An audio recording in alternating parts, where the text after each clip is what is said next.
말씀의 제목은 666은 무엇인가라는 제목이에요. 우리는 계속 요한계시록에 나오고 있는 7교회에 대해 말씀을 묵상하고 있습니다. 이제 한 교회가 남았는데 이 7교회 안에는 반복적으로 등장하는 배경이 있고 또 반복적으로 등장하는 그 배경 속에 등장하고 있는 또 개념이 있습니다. 그 중에 하나가 바로 우리가 잘 알고 있는 이 666이라는 숫자 또 개념이기도 합니다. 오늘은 이 부분을 좀 함께 정리해 보고자 합니다. 666 궁금해 하시는 분들도 많이 있을 거라고 생각합니다.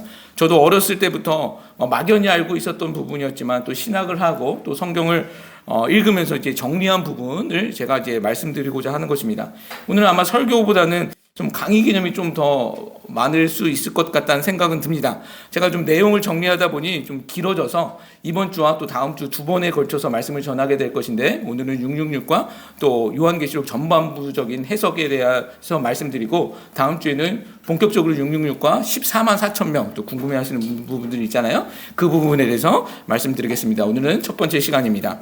먼저 말씀드린 것은 요한계시록에는 여러 가지 해석들이 있다라는 것입니다. 저는 제가 전해드리고 있는 해석 말고 다른 모든 해석들은 틀렸다라고 말씀드리는 것은 절대 아닙니다. 그것은 굉장히 위험한 태도입니다. 물론 완전히 잘못된 해석들도 있죠. 이단 사이비의 해석들 그리고 기독교 음모론자들의 해석들 이런 부분들이 있습니다. 그런 것은 제가 중간중간 예를 들면서 그것은 틀렸다라고 말씀드릴 것입니다. 그리고 저는 이 건강하고 전통적인 신학 해석에 도움을 받아 말씀을 전할 것입니다. 여러분들도 아마 합리적으로 한번 생각해 보셨으면 좋겠습니다. 무엇이 맞는지 생각해 보셨으면 좋겠습니다. 소망하는 것은 성령 하나님의 그 조명하심이 오늘 이 시간 가득하기를 예수 그리스도의 이름으로 축복합니다. 우리는 말세의 시대에 살아가고 있습니다. 그렇죠? 말세의 시대에 살아가고 있습니다. 우리는 체감적으로 지금 이 시대가 말세다라고 다들 그렇게 말씀하시고 느끼시고 계실 것입니다. 어제보다는 오늘이 또 오늘보다는 내일이 더 말세에 가까워지고 있다라는 것이죠. 여러분 근데 왜 우리는 그렇게 생각할까요? 성경을 보니까 이 말세 때에는 전쟁 또 기근 재해가 있을 것이다 라고 쓰여 있기 때문에 우리는 또 그것을 기억하고 있지 않습니까? 뉴스를 보면 이런 이야기들이 지금 장식을 하고 있지 않습니까? 그죠? 전쟁과 기근 지금 전 세계적으로 보면 우크라이나와 이 러시아의 전쟁 그리고 이스라엘과 이 팔레스타인의 전쟁 핵을 가지고 있는 나라들의 전쟁들이잖아요. 그 러시아나 이스라엘 다 위험한 국가입니다. 여기에다 미국과 영국이 지금 홍해에서 이란과 만약에 전쟁이 난다면 정말 큰 전쟁으로 확산될 수밖에 없는 상황에 있습니다. 정말 우리가 세계를 위해서 기도해야 하는 이유가 되어지죠.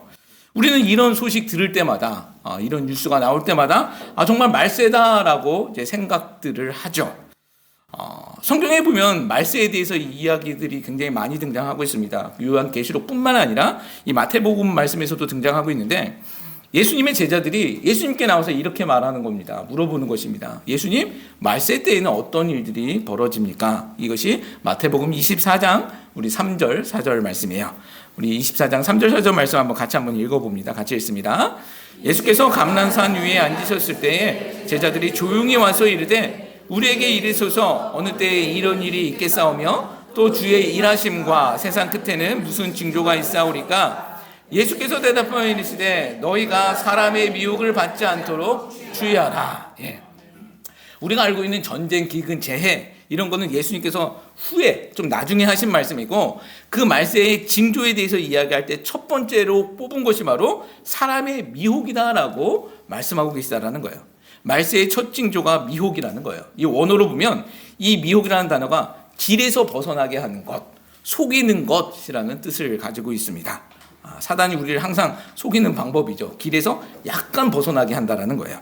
우리가 기억해야 할 것은 이 말세 때에는 전쟁, 기근, 재난 이런 눈으로 확실하게 보이는 그런 징조들도 분명히 있겠지만 우리가 더 경계해야 할 것은 이렇게 속이는 미혹들이라는 거예요. 한번 생각해 보십시오. 전쟁이나 기근, 재해 이런 것을 우리가 경계한다라고 우리가 막을 수 있는 거 아니잖아요. 우리가 경계한다고 전쟁 막을 수 있는 거 아니지 않습니까? 이건 어쩔 수 없는 경우들이 훨씬 많아요. 그러나 속이는 자, 미혹하게 하는 자들은 우리가 분별하며 경계할 수 있더라는 것이죠. 그렇겠죠? 미혹하는 것, 이 속이는 것, 이 배후에는 분명 사탄이 있습니다. 이 사탄의 지배를 받아 또 의도적으로 우리를 속이는 자들이 우리 주위에는 항상 있더라는 거예요. 대표적으로 누굴까요? 계속 말씀드렸듯이 이단들이 이 안에 포함이 되어집니다. 사단의 그 사주를 받아 미혹하는 자들이 바로 이들이라는 거예요. 그리고 거기에 속아 넘어가는 사람들도 우리 주위에는 분명히 있습니다. 제가 기억나는 게 2023년 한국 갤럽에서 조사한 자료를 보면, 한국 이야기예요. 한국에 약 한 800만 명 정도의 개신교 신자들이 있다라고 합니다. 통계치래요. 800만 명 정도의 개신교 신자. 퍼센트가 한참 교회들이 소위 말하고 있는 부흥의 시기에 그때가 한 20% 정도였거든요. 제가 신학교 다닐 때 20%에서 이때 25%로 뛰어넘어가야 된다. 막 그렇게 기도하고 신학생들이 이렇게 교계에서도 그런 얘기들이 돌아갈 때였습니다. 그런데 지금 2023년 보니까 그 20%에서 25%로 올라간 것이 아니라 오히려 5포인트 떨어진 15%로 줄어든 상태였습니다. 그런데 이 더 놀라운 것은 이 기독신문에서 본 자료예요. 그 중에 이단교회 교인들의 숫자가 200만 명이라는 거예요. 여러분 800만 명이 개신교 신자인데 그 중에 200만 명이 이단교회라는 거예요. 공식적으로 이단교회에 출석하는 사람들이 200만 명이라. 그러면 교회 다니는 사람들 중에 한국에서 4명 중에 1명꼴이 이단교회에 출석하고 있다는 거죠. 이거 굉장히 위험하잖아요. 어떻게 그럴 수 있을까 하는 생각을 해봤습니다. 제가 이단에 대해서도 다음에 한번 기회가 있을 때 한번 시간을 내서 한번 정리해 보겠습니다. 미혹당하는 사람들이 그만큼 많더라는 거예요. 또 미혹하는 자들 중에는 음모론자들도 있어요. 이단 말고 음모론자들. 자, 음모론. 어떤 음모론이 있냐면 아직도 지구가 평평하다고 믿는 사람들이 있어요. 우리 지구가 동그랗잖아요. 근데 아직도 평평하다고 믿는 사람들이 꽤 많더라고요. 지구가 동그란 것이 아니라 케이크처럼 평평하다 끝으로 가면 그냥 떨어져서 없어진다라는 거예요. 이게 중세시대 이야기가 아닙니다. 오늘날 이야기입니다. 자기들끼리 이 사람들은 학술회도 열고 막 연구 발표도 하더라고요. 이 브라질 뉴스인데 제가 작년에 찾아봤었던 뉴스인데 2020년에 브라질에서 그 지구가 평평하다라고 믿고 있는 사람들이 브라질 인구의 7%라는 기사를 봤어요. 브라질 인구의 7%. 당시 계산으로만 해도 1100만 명이 지구가 평평하다라고 믿고 있다는 거예요. 이게 브라질 이야기만이 아니라 미국에도 그런 사람들 꽤 많은 거 아시죠? 인터넷에 찾아보셔도 아실 거예요. 얼마 전에도 지구가 둥글지 않다라는 것을 증거하기 위해서 어떤 스턴트맨이 로켓 타고 올라갔다 떨어져 죽은 사건이 있어요. 그게 2, 3년 전에 기사였던 걸로 기억이 납니다. 그들은요, 누군가가 어떤 목적을 가지고 지구가 평평한데 동그랗다라고 조작하고 있다는 거예요. 아무리 사진 갖다 보여줘도 그거 다 거짓말이라는 거죠. 누군가가 어떤 음모에 의해서 평평한 지구를 동그랗다라고 거짓말 치고 있다는 거예요. 근데 이 재밌는 것은 이 음모론자들의 이야기들을 들어보면 역사 속에서 일어나는 모든 일들, 그리고 지금 일어나고 있는 모든 일들을 다 해석을 해냅니다. 이 사람들한테 우리 교회가 이 에키타블 5층에 있어야 하는 이유에 대해서 이야기해보라면 어떤 음모에 대해서도 분명히 이야기할 수 있을 것 같아요. 어떤 음모가 있어서 우리 교회가 이 5층에 자리 잡고 있다라고도 얘기할 수 있어요. 정말 그런 해석들이 있습니다. 이 기독교 음모론자들. 근데 기독교 안에도 이런 음모론자들이 있는데 물론 자기들은 음모론자들이라고 생각하지 않죠. 자기들은 진리를 말하는 자들, 또 비밀을 푼 자들이라고 생각을 하고 있을 것입니다. 이 사람들은 세상에 일어나는 일들을 성경에 끼워 맞춰서 해석을 합니다. 어떻게든 끼워 맞춰서 해석을 하죠. 어떤 때는 그런데 이 이야기들 들어보면 꽤 그럴듯해 보이는 이야기들도 분명히 있습니다. 그런데 이런 이단들이나 음모론자들에게는 특징이 있습니다. 이들은요, 사회나 또 교계가 평온할 때는 잘 안 움직이더라는 거예요. 그들이 힘을 발휘할 때는 교계나 사회가 이슈가 생길 때이죠. 지금처럼 전쟁이 일어나거나 예전처럼 팬데믹, 그리고 그 전으로 들어가면 밀레니엄 세기말 때, 그렇죠? 밀레니엄 버그라고 하면서 그때 우리 집사님은 아기도 더 빨리 낳대잖아요. 병원에서 2000년 넘어가면 안 된다고 그래서 그런 일들이 실제적으로 있었단 말이에요. 그런 일들이 있었습니다. 이 사람들은 이 불안한 심리를 가지고 한 번도 일어나 보지 않은 일들이기 때문에 불안할 거 아니에요. 이 불안한 심리를 이용한다라는 거예요. 또 교회에서 잘못된 일들이 일어날 때 이런 건 교회들이 반성해야 할 일들이죠. 잘못된 일들이 일어날 때 이 불안하고 불만이 있을 때 미혹하는 자들이 움직이더라는 거예요. 불만과 이 불안을 그 틈을 파고든다라는 거예요. 마치 이 곰팡이가 습할 때 기생하는 것처럼 그들은 불안과 불만 속에서 기생하더라는 거예요. 그리고 이들이 교과서처럼 들고 이야기하는 것이 바로 이 요한계시록이더라는 거죠. 참 안타까운 사실입니다. 분명 성경인데 그들의 장난감이 돼버린 것 같아요. 사실 이 문제는 기존 교회에서 요한계시록을 잘 다루지 아니했기 때문에 문제가 되는 게 크다라고 저는 생각되어집니다. 또 다루더라도 오히려 잘못된 사람들, 이상한 사람들의 주장을 지지하시는 분들도 계세요. 저는 사실 이런 분들이 더 문제라고 생각되어지고, 이 더 좋은 방법은, 이 문제 해결하는 가장 좋은 방법은 기존 교회에서 건강하고 좋은 해석들을 많이 내놓아야 되죠. 그렇죠. 진짜를 보여주는 방법밖에 없다라는 겁니다. 근데 왜 잘 다루지 않을까요? 잘 다루지 않을까요? 이것이 좀 어렵기 때문입니다. 앞에서 말씀드린 것처럼 전통적 해석에도 여러 가지 해석들이 존재합니다. 전문적으로 신학을 공부했어도 한 가지 비유 그리고 한 가지 관점으로 1장서부터 요한계시록 22장까지 끝까지 해석해내는 것도 사실 쉽지 아니한 부분들도 있어요. 그래서 왔다 갔다 하는 분들이 있습니다. 성도님들도 이 계시록을 읽으면 이해 안 되시는 부분들이 많이 있을 거라고 생각되어집니다. 가끔 말씀드리는데 성경은 문자 그대로 해석해야 하는 부분이 있고 또 비유와 또 상징과 은유로 읽어내야 하는 부분이 있습니다. 우리가 예수님의 지금 비유 공부하고 있지만 비유를 문자 그대로 해석하면 문제 생긴다고 말씀드렸죠. 내 눈에 들보 빼라. 어떻게 눈 속에 들보 들어가냐는 거예요. 이건 그냥 비유죠. 예, 비유예요. 특별히 요한계시록에는 이 묵시문학이라고 해서 계시문학이에요. 하나님께서 가르쳐 주신 환상문학이라는 거예요. 그래서 상징과 은유가 가득합니다. 물론 문자 그대로 해석해야 되는 부분도 있지만 이 상징과 은유가 너무나도 가득하기 때문에 좀 어려워진다는 거예요. 요한계시록을 분석해보면요, 요한이 총 4가지의 환상을 본 이야기들입니다. 이 첫 번째 환상은 우리가 공부하고 있는 7교회의 이야기예요. 이 땅에서 교회들이 어떻게 나아가야 하는지에 대한 환상. 그리고 두 번째는 이 세상에서 일어나고 있는 이야기예요. 우리가 궁금해하는 7인, 7나팔, 7대접, 그 이야기가 두 번째 환상 이야기입니다. 그리고 세 번째 환상 이야기가 이 세상을 대표하고 있는, 교회를 대적하고 있는 그 바벨론이 멸망하는 이야기. 그게 세 번째 환상 이야기고, 그리고 네 번째 이야기가 새 하늘과 새 땅 이야기입니다. 이 땅에서 믿음으로 승리한 교회와 믿음으로 승리한 성도들의 최후 승리, 그 어린 양의 혼인잔치 이야기가 네 번째 환상 이야기죠. 그래서 요한계시록을 보면 성령의 감동에 이끌려 성령의 감동을 받아라는 그 문장이 4번 등장하고 있는 것입니다. 이렇게 요한사도가 본 이 4가지 환상의 이야기, 요한사도도요 한 번도 경험해 보지 못한 이야기예요. 그것을 하나님께서 보여주셨으니 그것을 글로 기록할 때 어려움이 당연히 있었겠죠.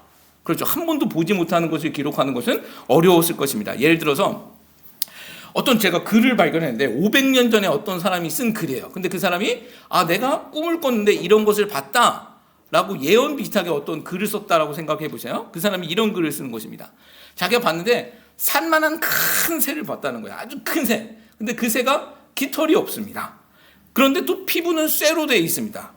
그리고 그 눈은 앞에만 눈이 달린 게 아니라 옆에도 눈이 달렸습니다. 한 100개 정도의 눈이 달려 있습니다. 이 새가 날기 전에 굉장히 큰 소리를 내는데 꼭 날기 전에 사람을 잡아먹더라는 거예요. 근데 앞에 있는 입으로 잡아먹는 것이 아니라 옆구리에 있는 입으로 사람들 몇백 명을 잡아먹더라는 거예요. 그리고 큰 소리로 날아가다가 이제 큰 소리를 내면서 내려왔는데 또 내려와놓고서는 사람들을 또 하나씩 다 뱉어내더라는 거예요. 자, 여러분, 이게 뭘까요? 이 500년 전에, 그렇죠. 한 번도 비행기에 대한 개념이 없는 사람은 이게 무엇인지 모르니 새라고 비유할 수밖에 없다라는 거죠. 그렇죠. 한 번도 본 적이 없으니 그렇게 묘사하는 거예요. 그렇겠죠. 이게 마찬가지입니다. 사도 요한도 환상 중에 한 번도 보지 못한 장면들이었기 때문에 명확한 이 묘사가 좀 어렵더라는 거죠. 자기 경험과 지식 속에서 설명을 하는 거예요. 마치 새 설명하듯이, 비행기를 보면서 새 설명하듯이 말입니다. 성경의 예언서를 읽다 보면 이런 부분을 우리가 고려해야 된다는 거예요. 그렇지 않으면 우리가 오해할 수 있다는 것이죠. 또 요한계시록의 어려운 이유 중에 하나는요, 배경 지식이 좀 필요합니다. 배경 지식이 좀 필요해요. 요한계시록 곳곳에는 구약 성경의 예언서인 에스겔서나 또 다니엘서와 겹쳐지는 부분들이 있습니다.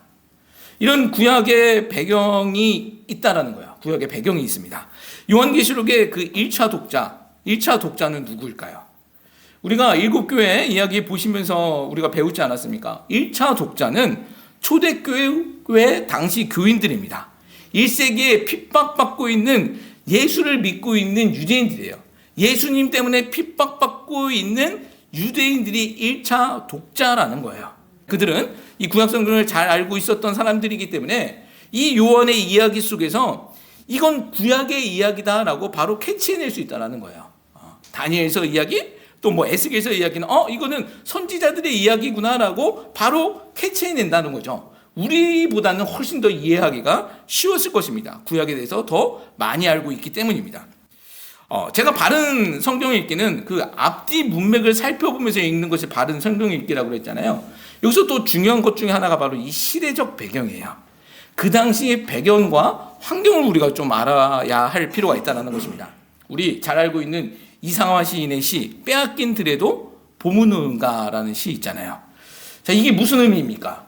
이걸 미국 사람한테, 그냥 한글을 읽을 줄 아는 미국 사람한테 이 시를 한번 읽어보라면 이 사람이 어떤 반응을 할까요? 이거 부동산 이야기인가? 빼앗긴 들에도 봄은 오는가? 봄 타령하는 건가? 꽃 타령하는 건가? 아마 그렇게 생각할 거예요. 이 시대적 배경을 모르니, 일제 치하 속에서의 그 비참함과 해방에 대한 열망을 모르니, 그런 배경을 모르니 그렇게 해석할 수밖에 없다라는 거예요. 부동산 이야기로 알아들을 수밖에 없다라는 거죠. 이 마찬가지입니다. 성경의 1차 독자가 누구인지, 또 당시 시대적 배경이 어떠한지를 모르면 우리는 이런 오해도 가능하다라는 거예요. 이런 오해가 실제적으로 많다라는 거죠. 정리해보면 이 계시록 읽기가 어려운 첫 번째 이유는 계시록 자체가 환상이기 때문입니다. 그래서 은유와 상징이 가득하기 때문이다라는 거예요. 물론 문자도 있지만 은유와 상징이 너무 많이 등장하고 있습니다. 또 두 번째로는 우리는 당시 배경을 잘 모르기 때문이다라는 거예요.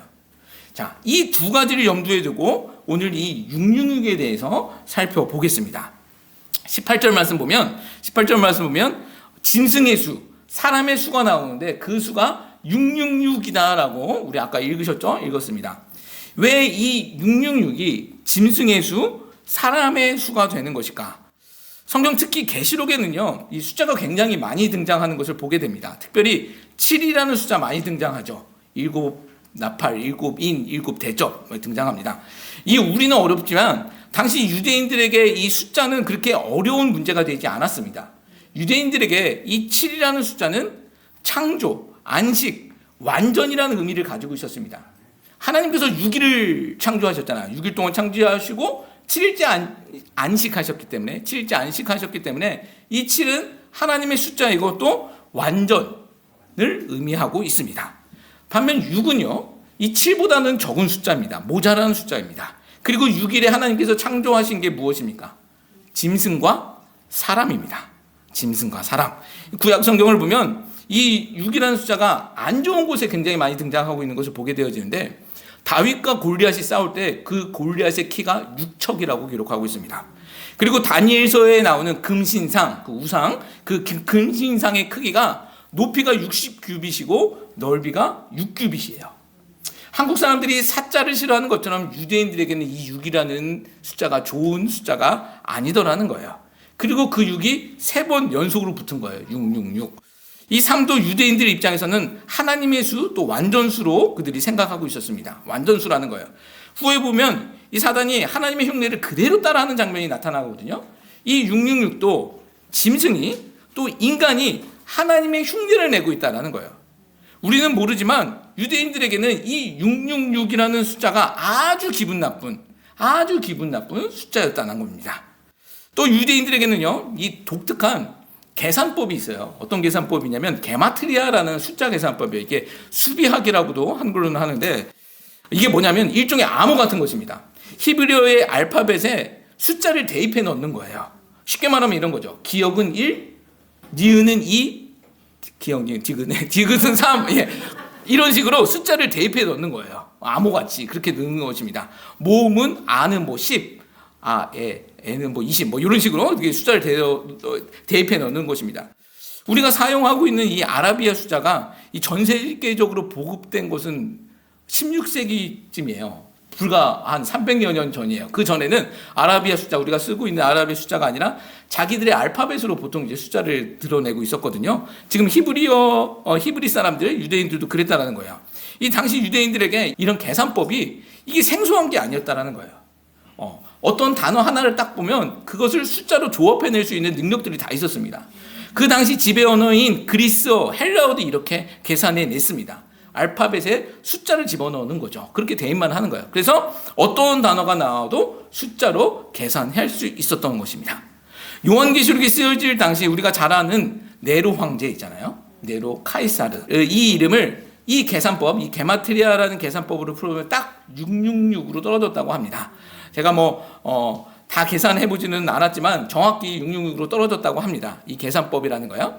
당시 이 계시록을 읽는 유대인들은 이 666이 상징하는 인물이 네로다라는 것을 다 알 수 있었다라는 거예요.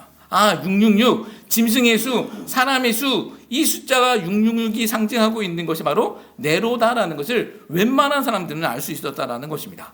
그럼 우리가 또 이런 한번 생각을 해볼 수 있을 것 같아요. 그러면 굳이 그냥 네로라고 쓰면 되지. 왜 헷갈리게? 지금 2000년 동안 얼마나 헷갈립니까? 헷갈리게 666이라는 숫자를 쓰냐라는 거죠. 왜 666을 표기했냐? 아까 말씀드렸듯이 당시 배경은 1세기 핍박받는 성도, 교회의 시대였습니다. 이 대놓고 저 짐승 같은 놈이 네로야라는 말을 못했다는 거예요. 우리가 일제 치하 때 빼앗긴 들에도 보문 오는가 하면서 우리의 마음을 달랬던 것처럼 대놓고 이야기하지 못했다는 거예요. 돌려서 이야기한 것입니다. 자, 아실 것이지만 우리 차 뒤에 붙이고 다니는 그 물고기 스티커 있잖아요. 그 물고기 스티커, 이게 익투스라는 것입니다. 이게 그리스도인들끼리의 암호였어요. 초대교회 당시 그리스도인들이라는 것을 드러내지 못하니 물고기를 그려서 나는 예수 그리스도를 믿는 사람이야 라는 걸 표시했죠. 그러면 상대방도 같이 물고기를 그리면 그때부터 신앙의 이야기를 할 수 있었다라는 거예요. 내가 물고기 그리는데 상대방이 금을 그리고 그러면 이거는 이제 아니라는 거예요. 이렇게 암호로 그들은 이야기를 했다라는 거야. 또 이 666을 표라고 말씀하고 있어요. 성경에는 표라고 그리고 있죠. 우리 16절 17절 말씀 한번 볼까요? 16절 17절 말씀, 16절 17절 말씀 같이 한번 읽어봅니다. 시작. 그가 모든 자 곧 작은 자나 큰 자나 부자나 자기의 종들에게 그 오른손이나 이마에 표를 받게 하고 누구든지 이 표를 받은 자에게는 매를 못하게 하니 이 표는 곧 짐승의 이름이나 그 이름의 숫자. 자, 여기서 17절 말씀 보면 이 표를 가진 자가 아니면 매매를 못했다겠다는 거죠. 이 경제 활동을 못하게 한 것입니다. 이 표가요. 이 부분도 당시 유대인들에게는 어려운 개념이 아니었습니다. 우리가 7교회 나누면서 반복되어지는 것이 당시 그 교회의 교인들에게는 굉장히 어려움이 있었다라고 말씀드렸잖아요. 그 중에 하나가 이 경제적인 문제였습니다. 그 이유가 무엇이었습니까? 바로 이 표 문제였다는 거예요. 당시 로마 황제에게 숭배를 하면 로마에서 공식적으로 이 표를 줬습니다. 황제 숭배했었다는 표를 줬습니다.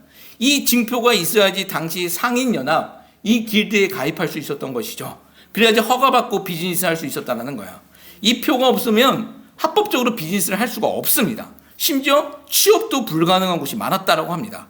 그러니 당연히 어렵게 살 수밖에 없었던 거죠. 초대교회 그리스도인들이 힘들게 살 수밖에 없었습니다. 황제 숭배 표 때문입니다. 이 표만 받으면 얼마든지 잘 살 수 있고 이 표가 없기 때문에 어렵게 살고 있었다는 거예요. 이 666이나 이 표 이야기는요, 당시 1차 독자인 유대인들에게 어려운 이야기가 아니더라는 거예요. 다 자기들 이야기예요. 오늘 우리가 처하고 있는 이 이야기라는 거예요. 그런데 우리는 그 배경을 모르니 조금 어렵다라는 거죠. 이 당시 사람들에게는 이것이 그리 어려운 문제가 아니더라는 거예요. 자, 그러면 이 말씀은, 이 요한계시록, 특별히 계시록에 나와 있는 이 말씀은 유대인들에게만 쓰여진 것일까? 옛날 이야기니까, 2000년 전 이야기니까 그들에게만 쓰여진 이야기일까라는 질문도 한번 해볼 수 있을 것 같습니다. 2000년 전 그 핍박받는 그리스도인들에게만 한 이야기일까? 성경에 시제가 있다면 그 시제는 무엇일까요? 성경의 시제. 과거와 현재와 미래 시제가 있는데 성경의 시제가 있다면 어떤 것일까요? 요한계시록도 어떤 분들은 과거의 이야기로만 보시는 분들이 있습니다. 과거에 다 있었던 일들이니까 우리와 지금 상관없다라고 해석하시는 분들도 있어요. 또 어떤 분들은 지금과 상관없는 우리의 미래의 이야기다라고 말씀하시는 분들도 있습니다. 또 어떤 분들은 극단적으로 현재적 해석만 하시는 분들도 있어요. 오늘 이야기라는 거예요. 지금 일어나는 모든 현상들을 그래서 요한계시록 안에 집어넣습니다. 특히 뭐 일곱 인, 일곱 나팔, 일곱 대접, 여기에 지금 일어나는 현상들을 다 대입합니다. 그래서 이제 7년 환란은 얼마 안 남았다, 이런 계산법을 해내시는 분들도 있습니다. 근데 이런 거는 좀 위험합니다. 또 엉터리일 가능성도 굉장히 많아요. 여러분, 지금 2000년 동안 이런 해석들이 한두 번 있었겠습니까? 아닐 거 아니에요. 뭘 계산해내고 이런 것은 우리의 호기심은 충족시킬 수 있지만 대부분이 엉터리들이 굉장히 많더라는 거예요. 아니, 종말에 대해서 계산하는 것은 굉장히 위험한 방법 중에 하나입니다. 제가 고등학교 다닐 때 EC라는 게 있었어요. 유럽 연합이죠. 지금은 EU죠. EU, 유럽연합, 유로피안 유니온이라고 하지만 예전에는 유로피안 이코노믹 커뮤니티라고 했었죠. EC. 근데 제가 고등학교 다닐 때 어떤 말들이 있었냐면, 여기서 EC에서 한 왕이 나와서 이 세계를 지배할 거다라는 거예요. 세계 단일 정부를 세워서 그 왕이 이제 캐톨릭의 교황이다. 교황이 참 억울했을 거예요. 그게 굉장히 많았어요. 90년대 때 초에 이 말들이 굉장히 많았습니다. EC가 이 전 세계를 지배할 거다. 근데 지금은 아니라는 거 아시잖아요. 또 예전에는 이때도 다 90년대 제가 고등학교 다닐 때 이야기예요. 한국에서 이 다미선교회라는 게 있었습니다. 아시는 분들 아시려는지 모르겠습니다. 1992년 10월 28일 날에 휴거가 있다라는 시한부 종말론을 이야기하는 사람들이었습니다. 그래서 당시 한국에 있었던 분들 기억하실 거예요. 굉장히 큰 사회적 이슈였습니다. 92년. 근데 그들이 왜 1992년을 주장했는지 아십니까? 2000년이 되면 천년왕국이 이루어지고 그 천년왕국 전에 7년 대환란이 있을 것이니 2000년에서 7년을 뺀 거예요. 99년이 종말이고, 그래서 7년을 빼니 92년이 됐다는 거예요. 그 전에 휴거받는다라는 게 그들의 주장이었습니다. 지금 생각해보면 웃긴 건데, 그때는 이게 꽤 그럴듯해 보이기도 했습니다. 나름 계산법이 있었던 것이죠. 1000년을 하루씩 계산한 것입니다. 하나님이 6일 창조하셨으니 7일 쉬셨던 것처럼 인류 역사를 6000년으로 보고, 예수님 오시기 전 4000년, 그리고 예수님 오시고 나서 2000년, 그리고 나머지 2000년부터는 하나님의 안식기간, 그 천년 왕국이 시작되어질 것이다 라고 생각을 하고, 성경에는 그 전에 7년 환란이라는 부분이 있으니 이 7년 환란을 그 앞에 빼야 되는 거죠. 그래서 92년이 된 거라는 거야. 이때 신도수가 한 10,000명 정도 되었다고 해요. 그 당시는 굉장히, 지금은 워낙 이제 메가처치들이 많이 생겨서 10,000명이 별거 아니지만 그때는 10,000명 정도가 굉장히 큰 숫자였습니다. 엄청나게 사회적 이슈가 되었죠. 그래서 92년에 그런 일들이 되어진다라는 것 뉴스에서도 많이 나왔습니다. 그런데 정작 이것을 주장했었던 그 교주 그 목사는 휴거 한 달 전에 헌금 횡령으로 감옥을 가요. 근데 나머지 사람들이 열심히 또 기도하죠. 한색 옷 입고 기도했습니다. 근데 이 검찰에서 압수수색을 했는데 그 사람 집과 그 사람 교회에서 92년도에 휴거가 된다고 했는데 93년도에 받을 수 있는 만기 채권들이 나왔어요. 92년도에 망할 거라고 하면서 헌금 다 걷어놓고서 자기들은 그걸로 저축했다는 거예요. 93년도에 만기되어지는 그런 만기 채권들이 나왔어요. 이런 거는 아주 의도한 사기꾼들이죠. 자기들도 못 믿고 거짓말치는 사기꾼들이에요. 근데 666도 마찬가지다라는 것입니다. 이 게마트리아 계산법, 아까 말씀드렸듯이 숫자 치환법이죠. 지금도 이 계산법으로 666을 찾아내고자 하는 사람들이 있어요. 이제 뭐 좀 새로운 것이 나타나면 다 666을 집어넣습니다. 옛날에 바코드 나왔을 때도, 저 이 바코드의 굉장히 큰 피해자인데 제가 다음 주에 말씀드릴게요. 자, 그리고 인터넷이 대중화될 때는 기억하시는지 모르겠어요. 인터넷이 대중화될 때는 그 인터넷 알파벳을 666으로 조합을 했어요. 그래서 종말이다. 인터넷이라는 것이 정말 신문명이었잖아요. 이게 하실 때 종말이다라고 얘기를 했어요. 근데 이게 요즘 뭐 몇 년 전에는 빌 게이츠가 또 666이라고 했잖아요. 빌 게이츠도 666이라는 수를 엄청 많이 들었습니다. 근데 이 계산법이 웃긴 게 영어의 알파벳의 숫자를 대입하고 그래서 666이 안 나면 다시 헬라어나 또 히브리어로 바꿔서 계산해서 666이 나올 때까지 계산해요. 이 사람들 얘기 들어보면 곱하고 빼고 역으로 집어넣고 해서 어찌됐든 666이 나와. 그러다 보면 666이 안 나올 수 없어요. 제 이름에도 666 나올 수 있어요. 네, 나올 수 있습니다. 여하튼 이런 식의 계산은요, 지금 생각해보면 웃잖아요. 굉장히 위험한 거다라는 거예요. 지금 다시 성경으로 돌아가서 성경의 시제는요, 과거와 현재, 미래성 모두를 포함하고 있는 것입니다. 일반 책은 그럴 수 없죠. 그러나 성경은 하나님의 말씀이기 때문에 가능하다라는 거예요. 성경은 살아있는 하나님의 말씀이기 때문에 가능하다라는 거예요. 성경이 하나님의 말씀이기 때문에, 살아있는 그 하나님의 말씀이기 때문에 성경은 어제도 진리고 또 오늘도 진리고 내일도 진리가 되는 거예요. 2000년 전 우리 믿음의 조상들에게도 진리가 됐고 오늘 살아가고 있는 우리에게도 진리가 되는 것이고 내일과 내후년에 살아가는 우리 아이들에게도 진리가 되더라는 거예요. 근데 사단은요, 속이는 자로 등장합니다. 에덴 동산에서 아담과 하와를 속였었던 그 사단은요, 마지막 날까지 우리를 속이려 들 것입니다. 이 속인다라는 말에는요, 하나님을 흉내내는 것을 포함하고 있습니다. 그들은 속이는 게 하나님을 흉내내면서 우리들을 속이더라는 거예요. 요한계시록 12장 13장에서는요, 이 사단이 하나님의 삼위일체까지 그대로 흉내내는 것을 보게 됩니다. 나중에 한번 보십시오. 12장 13장이 다 그 내용이에요. 하나님이 성부 성자 성령으로 삼위일체이듯이 사단도 적그리스도와 거짓 선지자와 함께 삼위일체 노릇을 하고 있어요. 그게 12장 13장이에요.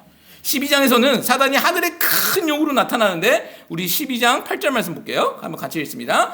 큰 용이 내어 쫓기니 옛뱀 곧 마귀라고도 하고 사단이라고도 하며 온 천하를 꿰는 자라. 그가 땅으로 내쫓기니 그의 사자들도 그와 함께 내쫓기니라. 옛뱀, 에덴에서 아담과 하와를 속였었던 그 뱀이 공중권세 잡은 용으로, 큰 용으로 등장하고 있습니다. 그게 12장 내용이에요. 그리고 13장에서는 두 마리 짐승, 그 사자들, 그 두 마리 짐승이 나오는데 첫 번째는 바다에서 나오는 짐승이에요. 이게 적그리스도입니다. 13장 3절 말씀, 3절 말씀도 한번 같이 읽어볼게요. 그의 머리 하나가 상하여 죽게 된 것 같더니 그 죽게 되었던 상처가 나음에 온 땅이 놀랍게 여겨 짐승을 따르고. 자, 상하여 죽게 된 것 같다가 살아났다는 거예요. 여러분 이거 누구 흉내내는 것 같습니까? 예, 적그리스도가 예수님 그대로 흉내내고 있다는 거야. 성자 예수님 흉내내고 있습니다. 그리고 두 번째 짐승은 땅에서 나옵니다. 자, 누구 흉내내나 보겠습니다. 13절 말씀이에요. 13절 말씀 읽습니다. 큰 이적을 행하되 심지어 사람들 앞에서 불이 하늘로부터 땅에 내려오게 하고, 큰 이적을 행하고 불이 하늘에서 땅으로 내리게 했다라는 거예요. 여러분 이거 누구 흉내내는 겁니까? 예, 선지자들을 흉내내고 성령 하나님을 흉내내는 거예요. 오순절 다락방 사건도 묘사되어지잖아요. 그 짐승이 거짓 선지자라는 거예요. 자, 여기서 잠깐 생각해보면 13장을 그냥 문자 그대로 해석한다면 어떤 일들이 있겠습니까? 바다에서 나온 몬스터가 등장해야 돼요. 그리고 땅속에서 나온 괴물들이 등장해야 합니다. 이게 뭡니까? 제가 영화를 봤는데 바다에서 나오는 짐승은, 괴물은 고질라. 고질라이고, 요즘 킹콩 영화 보니까 킹콩이 땅속에서 나오더라고요. 킹콩과 고질라 얘기냐? 아니잖아요. 그런 거 아닐 거라는 거 알잖아요. 만약에 그렇다면 사람들이 그 앞에서 절하겠습니까? 이 부분은 상징적으로 봐야 하는 것이 맞다라는 거예요. 유대인들에게 있어서 바다와 이 땅속이라는 것은 어떤 것을 상징하냐면 사망과 죽음과 지옥을 상징했습니다. 지옥에서 나와 지옥으로 돌아갈 그 짐승 같은 적그리스도와 거짓 선지자들로 바라봐야 된다는 거예요. 실제로 몬스터가 아니라 사람, 인격체라는 거예요. 광명의 천사로 등장할 거예요. 그런 짐승의 모습, 흉악한 짐승이 아니라 광명의 천사로 사람들을 유혹할 거라는 것입니다. 사단은 이 두 짐승과 함께 하나님처럼, 예수님처럼, 성령님처럼 흉내내고 있는 거예요. 그리고 나서 이 이야기 가운데에 끝부분에 666이 등장하고 있는 겁니다.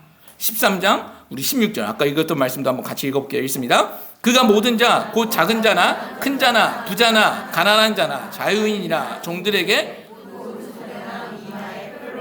네, 666이 등장하는데 표를 지금 어디다 받게 했다라는 거야?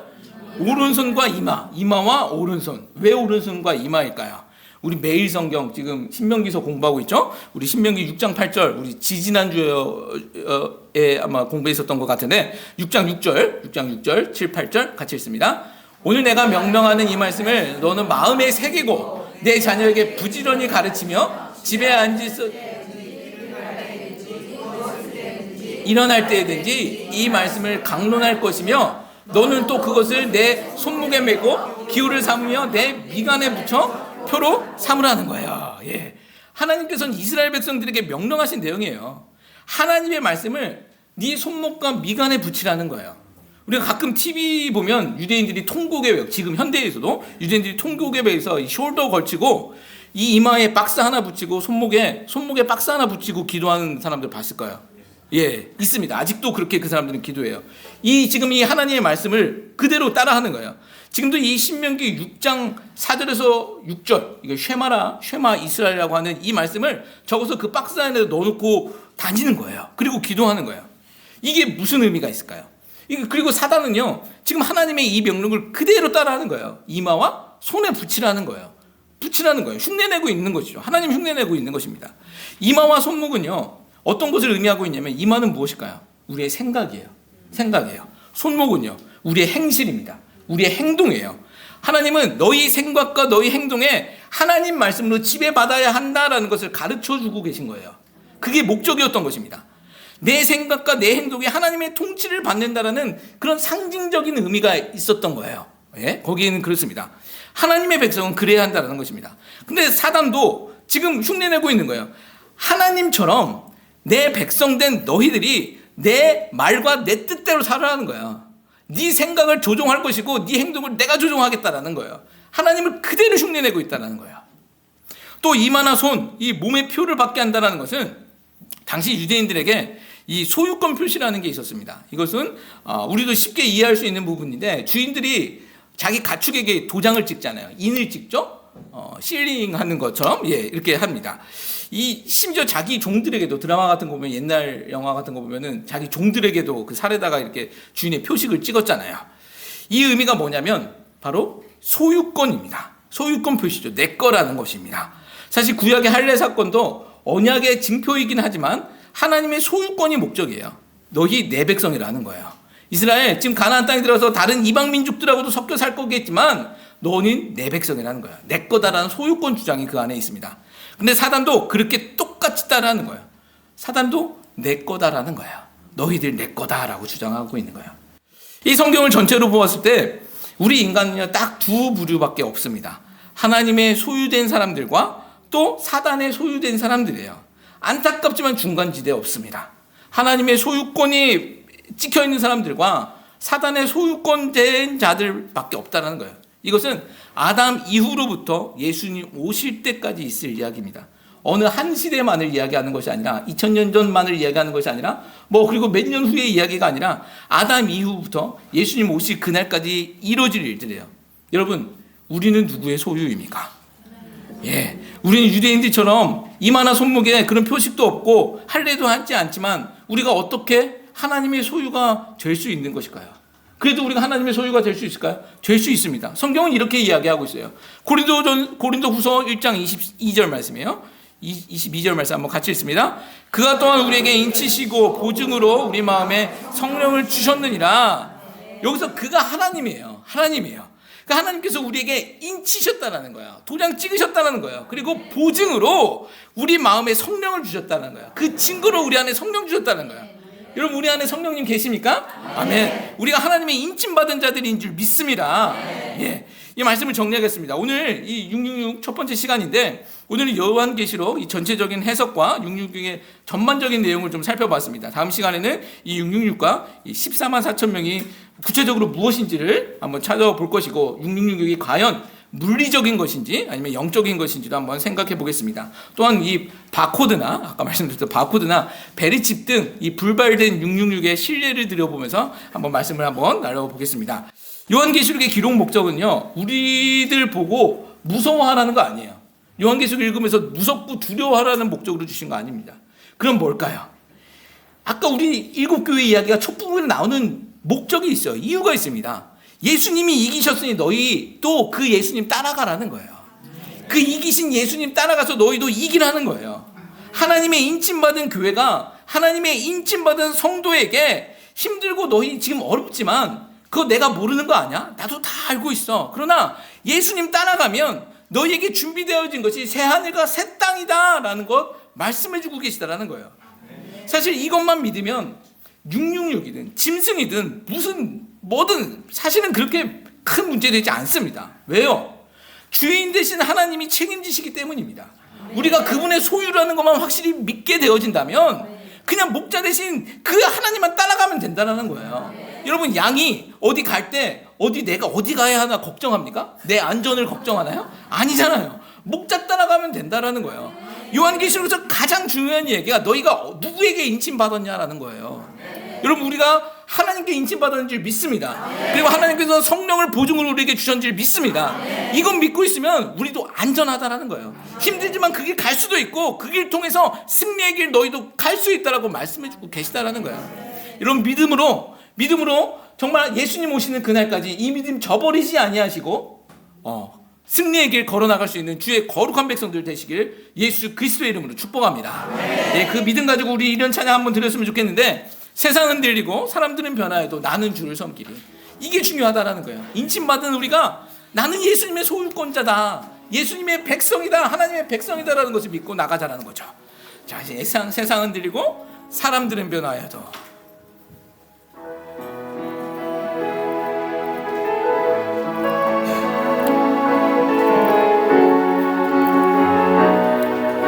세상은 들리고